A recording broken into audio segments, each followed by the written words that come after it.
咁所以我覺得今次嘅 lockdown 咧，其實係完全人為造成嘅。Hello，大家好，我係 Kenny。咁今日咧就係2月4號，亦都係 Perth lockdown 嘅第4日。可能大家未必會留意澳洲啊，尤其是 Perth 嘅疫情嘅消息最新發展咁樣嘅。又或者你哋可能會覺得啦，奇怪啦，喂，你哋澳洲防疫工作唔係做得好好嘅咩？做乜？點解無啦啦今次又玩 lockdown 啊？咁今次 lockdown 最主要嘅原因咧，就係一單嘅本地感染個案，冇錯係一單。咁今次 lockdown 嘅 area 咧就唔係成個西澳啦，咁就主要係 Perth Metro Area 同埋西南邊嘅一啲地方。咁 lockdown 呢樣嘢到而家呢個 moment 嘅發展咧，由我當初覺得冇計啦，鬼叫呢個肺炎傳染性咁高咩？到而家我呢個 moment，我覺得我係要鬧爆呢班茂利嘅。咁呢單唯一一單嘅 case 點解咁大影響力呢？咁就係話呢位20幾歲嚟自孟加拉嘅男學生，就喺 City 呢間 quarantine hotel 嗰度咧做 security。咁呢位學生就喺1月26號、27號翻完2日工啦，跟住隔2日就開始覺得頭暈身㷫有少少唔舒服啦，就去睇醫生。咁就喺31號就凌晨確診，就賴咗嘢。咁雖然我哋西澳即係每隔2-3日都會有少啲 confirm case 咁樣，但係全部都係啲 overseas travellers 翻嚟嘅，即係一落機就捉你去酒店韞你14日嗰隻，係等到你冇晒事先放你走嗰種嘅。所以你話社區傳染啊、感染嗰啲咧係完全冇嘅。所以我哋算係好早期啦，就係 back to normal 嘅，即係所有嘢都係放寬晒啊，即係 club 啊、戲院啊，就算 even 我之前成村人出去倒數都係冇問題嘅。咁呢位男學生呢位 secure 咧，就成為咗西澳10個月嚟第一單嘅本地感染個案啦。咁就係因為隔咁耐時間而出現第一單嘅感染個案咧，我哋嘅省長阿麥高雲先生咧就好急不及待啦，就即刻走出嚟開記者會。Beginning at 6 p.m. tonight, the whole Perth metropolitan area will be going into full lockdown. 咁我記得嗰陣時咧，我係公司開緊工嘅，咁突然間手機咧就超多 message 係咁震，朋友啊、屋企人啊，個個都話：喂 lockdown 喂，究竟發生咩事啊？個個拗晒頭，根本唔知發生緊咩事。咁我就嗰陣時就開始係咁 mon 住部手機啦，即係睇下究竟咩料啦，發生緊咩事啦。因為完全係冇先兆嘅，一嚟開記者會就話：we gonna lockdown for 5 days， 咁搞到啲人咧就係超市掃貨啊、panic buying 啊、買米、買油、買鹽、買廁紙咁樣等嗰樣嘢啦。咁之後咧，政府就開始做嘢啦，就開始跟蹤、開始 track 翻呢位男學生、呢位 secure 去過啲咩地方、去過啲咩行蹤路線咁樣嗰啲啦。咁因為我哋呢度西澳咧就有個 SafeWA 嘅 app 嘅，咁就係你每入去一個地方啊，去餐廳食嘢啊，去油站入油啊，你就要 scan 個 QR code 咁樣去打卡咁樣嘅。咁就係因為呢位男學生有 scan 啦，咁就所以其實都係翻抄啲記錄嘅啫。咁所以好快就追到呢位男學生嘅路線啦。咁睇翻個 map 咧，就見到呢位男學生就住喺 Maylands 啦，就係Perth 東部嘅其中一個 suburb。咁啊，嗰條街嘅所有住戶啦都要做 test 啦。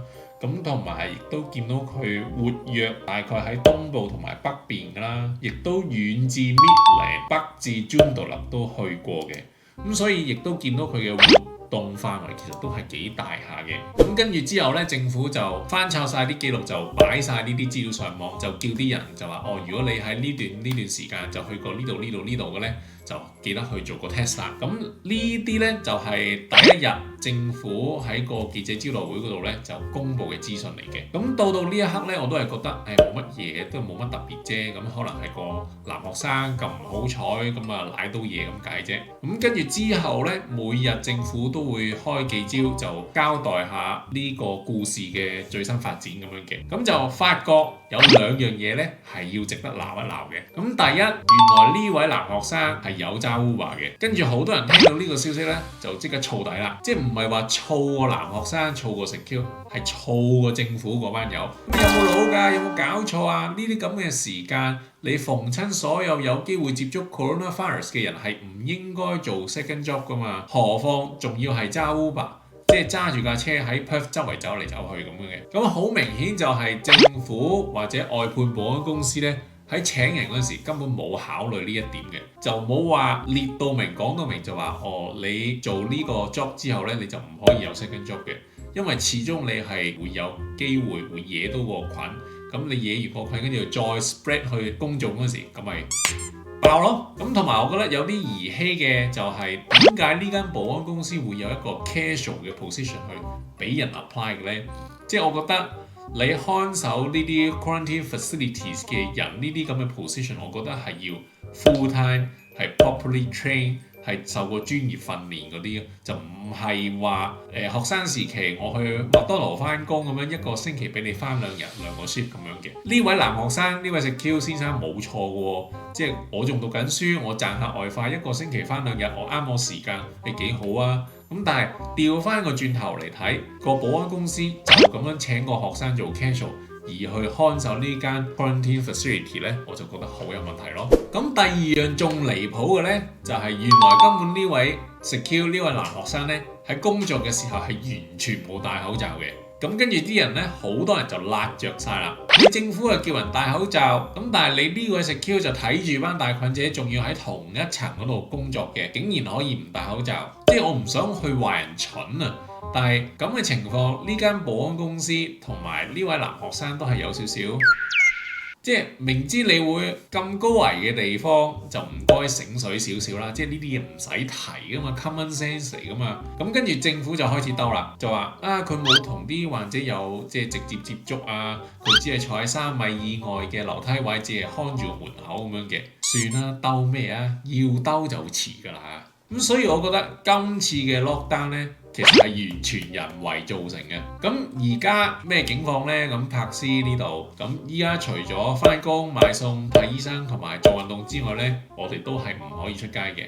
咁全人類都要戴口罩咁樣啦。好就好在暫時到呢個 moment 為止啦，即係 lockdown 到依家都4日啦，都係呢幾日都係0 case 嘅，就冇證據顯示到呢位男學生呢位secure先生呢就散到啲菌出去。依家呢，就其實仲要等多日，等到聽日都仲係0 case 嘅話呢，咁呢個 lockdown 呢就會喺聽日晏晝6點鐘結束。咁但係我哋嘅省長已經講到明啦，即係要起碼14日你冇 local case 嘅，佢先會收貨，就唔可以咁快放鬆咁樣啦。咁所以我 expect 緊咧嚟緊可能都會即係全民都要戴口罩啦。咁餐廳嗰啲咧就可能會有個 maximum 人數啊，即係可能限咗你20人、30人咁樣啦。咁 compulsory 用嗰個 SafeW app 咁去打卡咁樣嗰啲咯。咁如果大家有 follow 開 Perth 呢邊嘅疫情資訊，唔知大家又點睇呢？咁好啦，今日呢條片咧我就丙完呢個西澳政府，丙完呢間保安公司啦。搞出個大頭髮出嚟，無啦啦就全城 lockdown 5日，真係多得佢哋唔少啦。咁如果大家中意我呢條片嘅話咧，就記得俾個 like 我啦 ，subscribe 埋個 channel， 開埋個鐘仔，咁我哋下條片希望我可以出到街啦。再見，係咁，拜。